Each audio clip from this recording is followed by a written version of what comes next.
On my whiteboard, I have a phrase that came to my mind a few months ago, and this phrase is take strength from everything. Anything in life that happens to you is an opportunity for you to discover yourself more and develop yourself more. A lot of people don't like to listen to self-development montages because they think it is oversaturated. Sorry. Oversaturated content. They think it's not helpful for them. They think that everyone is talking about self-development and self-mastery. But what they fail to realize is that they are not assimilating the information that is being presented to them. So let's say you have information that is presented to you that can help you and you're not taking it. Whose fault is that, right? So there's so much information out there for every single issue that you may have, every single problem that you may have. For example, when I'm sad, what do? Do I let myself be sad? If I need to, yes. If there's a lesson that I need to learn within it, yes. But if I'm just sad again over the same topic that I've been sad about, it's not doing me any good and it's becoming a habit. So what do I need to do? I need to break the habit. So there are systems in place that I have, that I personally do to get myself out of sadness, out of negative feelings, out of negative thinking, out of even depression and things like this. And they're quick, easy systems. I have like a rule where, for example, like I always keep my spaces very clean. I always keep myself looking pretty and presentable, even if I'm not going to see anybody that day or do anything that day or even film. That's okay. I will still look the same every day and keep myself and my space clean every day. And why? Because this is taking responsibility for the life that God has given us.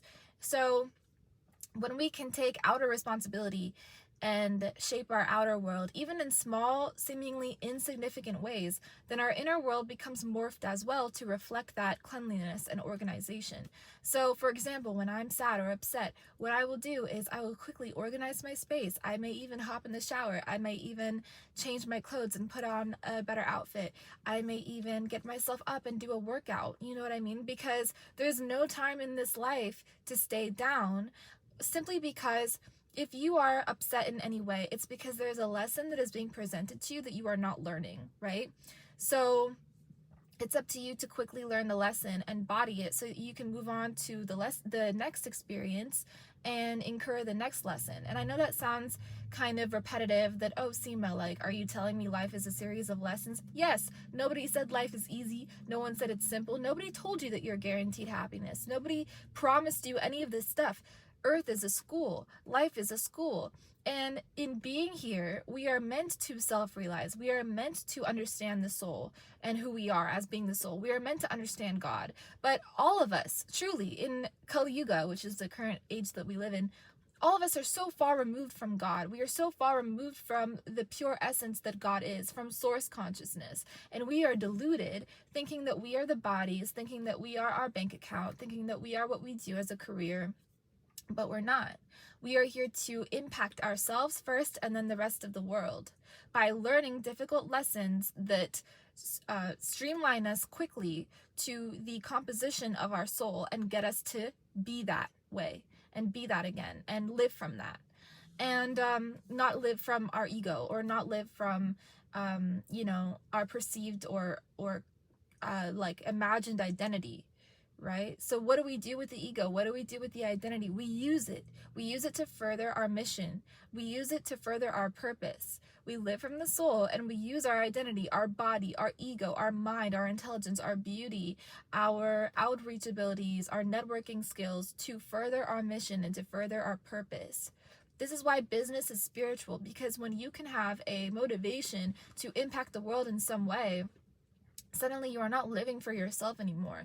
Suddenly you have to be on 10. You have to be good in order to make the world a better place. Literally make your environment a better place and then the world a better place. It happens in accordance. So this is extremely important because people waste a lot of time in their depression, in their addiction, in their negative thinking, in their lack of self-esteem and self-confidence. And let me tell you something about self-confidence. It doesn't come from you, because there's nothing external to you that can guarantee you confidence. Your body cannot guarantee you confidence. There's like a family playing over there. They're just running around and playing. Sorry, that's so cute. Okay. Your body cannot give you confidence. Your bank account cannot give you confidence.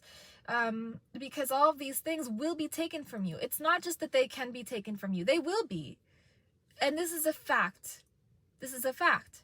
This is why people who are in elite positions of power take so much care to make sure that their bloodline is continued in a way that is in alignment with the way the bloodline has been so far. They take great measures to instill certain information within their bloodline to continue their legacy. Even your relationships on this planet are material. And you eventually pass out of the body, right? And you take another form.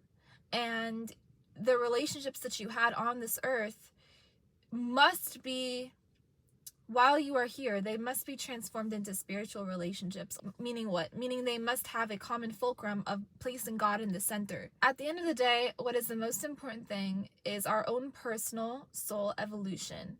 Are we going back to God? And can we get everybody around us to also go back to God so they do not have to take another birth, right? In this material plane or in any material plane. Because materiality is a temporary nature. And anything that is temporary is bound to cause suffering. Because you are associating yourself with matter. You are attaching yourself to matter, right? And so you will suffer loss because it will be taken from you. Everybody's just outside today, babe. You know what I mean? They're like families and kids, and I'm talking about like relationships and all right.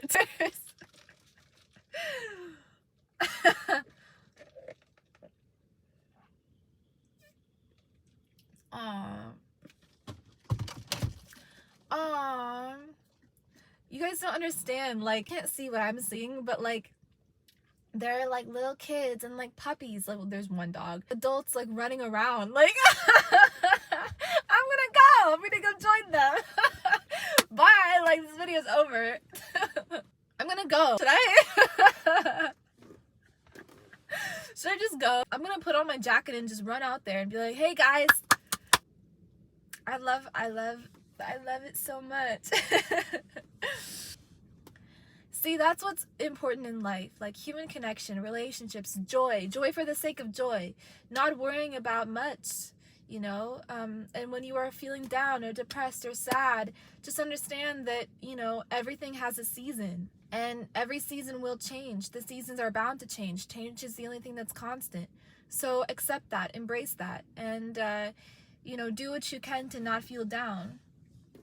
You know, do what you can to get yourself up, because God gave you life, God gave you health, God gave you beauty, God gave you intelligence, God gave you an entrepreneurial spirit, if you have one, which we all have one. I believe that, okay? God gave you goals, ambitions. Like, if I wasn't so happy, I would cry. Because out of joy, I want to cry out of joy. God gave you a beautiful voice, you know. God gave you the ability to change things for yourself and others. So do it. Get up and do it. No one is going to do it except for you. And the way that you do it is going to be phenomenal. It's going to be life-changing. It's going to be lasting, permanent. You know what I mean? Trust me, you got it. It's all within you. So I love you. Thank you for watching and listening and applying what I'm telling you. I'll talk to you in the next one.